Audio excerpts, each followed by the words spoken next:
This is James Hart. He's a brain training guru. With the right brainwaves, you can do anything. Levitate, walk on water, walk on fire. He says his brain training program will increase your IQ, your creativity, and happiness. His work has made him a bit of a celebrity. My dear friend, Dr. Jim Hart, and his Biocybernaut program is extraordinary. In 2014, Hart turned his attention to Saskatchewan, to a group of mostly Indigenous kids and their families. We have a novel group. We have a powerful technology. Let's see what happens. Hart tested that technology on the brains of about 60 kids from Prince Albert. In a dark room for more than half the day, listening to scary trumpets. I'm thinking, oh my God, this place is really weird. It was traumatizing. Clearly, a serious mistake was made. In my eyes, that's abuse. To put a child through that, all I can think of, like, how did this get approved? That's the question we're trying to answer.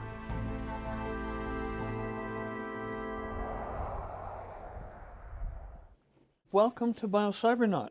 For decades, Hart has been studying and promoting neurofeedback, Then the brainwaves, which he says is backed by science. as a result of the first week, there's a 50% increase in creativity. IQ goes up 11.7 points, and negative things go away, like anxiety, depression, paranoia, schizophrenia. Neurofeedback is a technology that enables people to hear or view their own brainwaves in real time.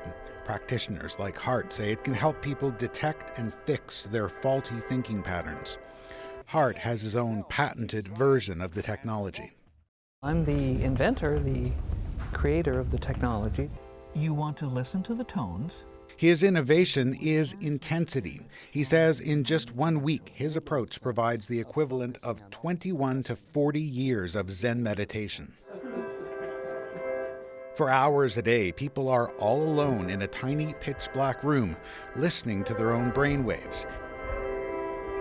Even fans of the program say it is a lot to take in. And I got to go in this dark little room that has no light, and it's freezing cold, but it's a bitch. It's horrible. I wouldn't recommend it to anybody that wants easy experiences. So people come in here. They spend hours more in group sessions discussing traumatic life experiences and coming up with more positive ways to think about them. Volume test. Please sit comfortably with your eyes closed. Feedback volume test starts now. Hart describes his brain training program as spiritual science. He claims that sometimes participants can see into the spiritual world. He says that's just what happened during a session with a professional football player. But he was terrified because 3 angels showed up in the chamber and went, "You haven't been living a very good life." Biocybernaut's focus on Saskatchewan began when an Indigenous teacher from Prince Albert approached Hart to ask if he would offer his program in her city. She had recently taken his training and believed it would be transformative for students and teachers. Hart was able to secure funding, and in 2014 he launched the study focused on children from 12 to 15 years old from schools with a high population of Indigenous students. The school division supported the study and allowed brochures like this one to be handed out to students. I was so excited and I kept bugging her until she would agree to go. Kind of like this. China Gallerno was 12 years old when she got the offer, an all-expenses paid week-long trip to Victoria for brain school for one child and one parent or guardian. They made it sound more like it was going to be like an enjoyable, vacation where we go learn to get healthier. Alma Stonestand was skeptical, but she was also happy to see her daughter excited about self-improvement. I always believed in therapy, and I believed in healing, and I believed in getting better. China wants to grow, so that's where we're going to go. So a few months later, they arrived at Biocybernaut in Victoria. Their first morning began with a shock when they were ushered into a room with another pair from Prince Albert, a grandmother and granddaughter, and technicians began putting electrodes on their heads. We did not know about that until just when it started happening to us. And by that point, we couldn't turn around. They were placed all alone in 2 pitch-black rooms with speakers around their heads. They were told that each one was playing a different sound created by their brainwaves. China and Alma say they were stuck in these chambers for hours a day. In a separate room, technicians were watching. One of our partners had a panic attack from claustrophobia, from being in the room, and I seen her have that panic attack. And then that put that fear in me. You're one of the people that was being experimented on, right? China says her training took an even stranger turn when she asked what the researchers were trying to accomplish. She was told they believed she had special brainwaves that she could harness for good. They're trying to create a team of people who have, I think it was delta or theta waves, to see if they can change the course of natural disasters. And she called it a team of superheroes. When they weren't in the chamber, they were in a group discussion, laying on canopy beds, talking about some of the most traumatic moments in their lives. They said that they could read what we were feeling or what we were thinking when we were listening to a certain noise or exposed to a certain noise by how the graphs went. And I was like, well, that's kind of mumbo jumbo shit. You could be making up anything. University of Victoria social work professor Amanda Lavalley, who is Métis, met with CBC here at Biocybernaut's former Victoria location. It has since been turned into a retreat centre. Back in 2014, she was a PhD student in Saskatchewan and was asked to join the study's research team. It was creepy. So I understood. As part of her due diligence, she came here to experience the training firsthand. Going through this process with strangers, being recorded, and then having to lay on a bed and regurgitate all that pain over again, and then come up with an alternative, better memory of those situations. To expose a child to that process is abuse. In my eyes, that's abuse. Alma said that by day 3, China just wanted to go home. We were poor. We were given a free trip. We had no choice but to stay because we had no way back. After their week of brain training in Victoria, Alma and China arrived back in Prince Albert. Reality hit hard.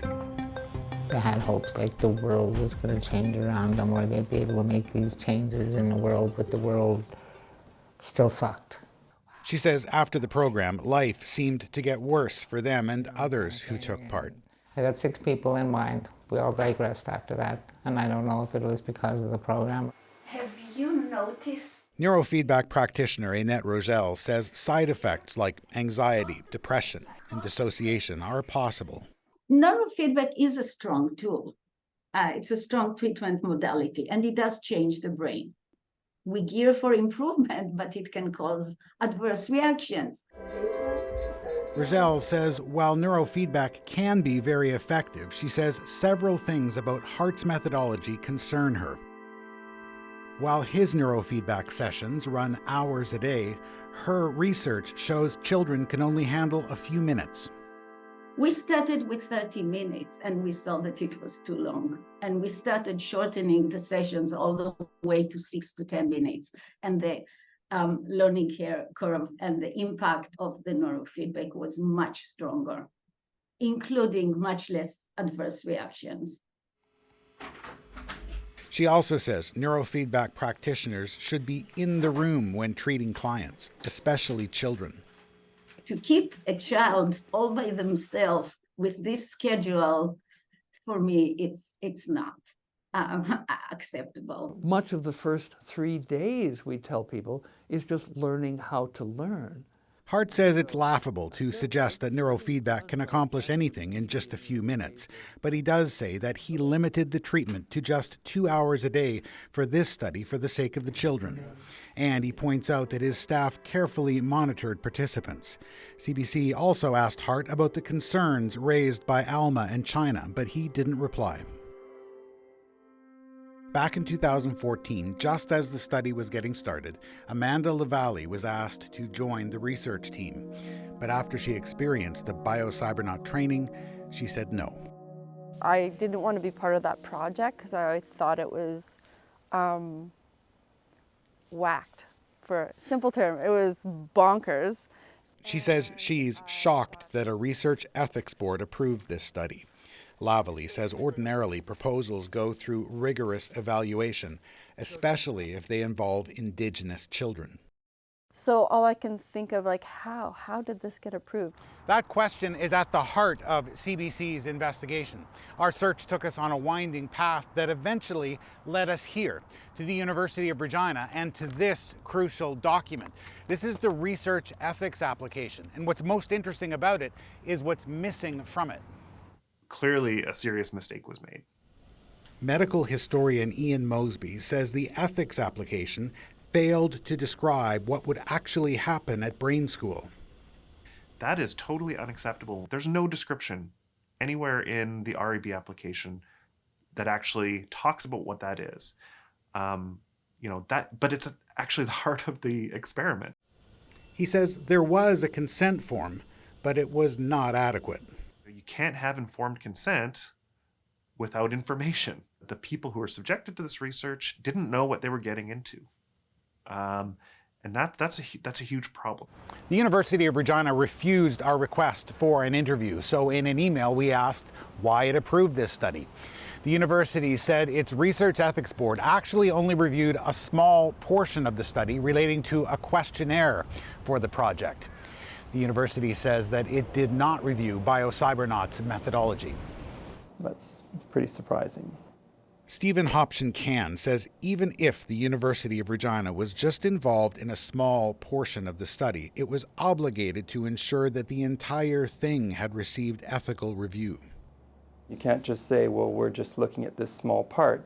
You need to know what that part comes from and make sure that that's being done ethically. Which takes us back to James Hart. He told us that Biocybernaut's role in the study was not subject to ethics review. As a private company, Biocybernaut Institute of Canada Ltd., none of that was necessary. We were training members of the public. Well, he's certainly misinformed. Private companies can't just do unapproved research. They definitely need ethics board approval. While the University of Regina initially defended its role in the study, eventually it acknowledged something might have gone wrong. In an email, U of R Vice President Christopher Yost said the university is sorry for any role it may have played in causing harm. He says since that time, the university has tightened up its rules. There's one final twist to this story. It relates to a Saskatchewan academic who took the lead role in promoting this project in the first place. Carrie Barassa, the study's principal investigator, who at the time was a rising star in academia. Initially, it was Barassa who attracted Lavalley to the project because she was Lavalley's friend and mentor. So I think back and think how foolish I was. Lavalley trusted Barassa in part because she claimed to be Métis, just like Lavalley. But this research project made her begin to doubt Barassa's judgment. If you're an Indigenous person, where would you think it would be okay to do research like this? Then, in 2021, this. One of Canada's leading Indigenous health experts is being accused of lying about her ancestry. A CBC investigation concluded Barassa was of entirely European descent. Lavalley worries that the University of Regina may have given the Biocybernaut study less scrutiny because it mistakenly believed the project was being led by an Indigenous researcher. There's this contention sometimes of, oh, this is Indigenous research. Let's just approve it because we don't want to challenge it because we don't want to be called a racist if we challenge it. Alma Stonestand says when CBC first reached out for an interview, she was hesitant because there were so many powerful people involved. But now, she says, she hopes to get some answers and accountability. They take advantage of these kids' minds to use them for their own study, to use them for their own purposes, with empty promises of things that they couldn't give them, they couldn't possibly give them, they couldn't pull through, like, you know. That was offensive, that they came and played with all these kids' minds. For The National, I'm Geoff Leo.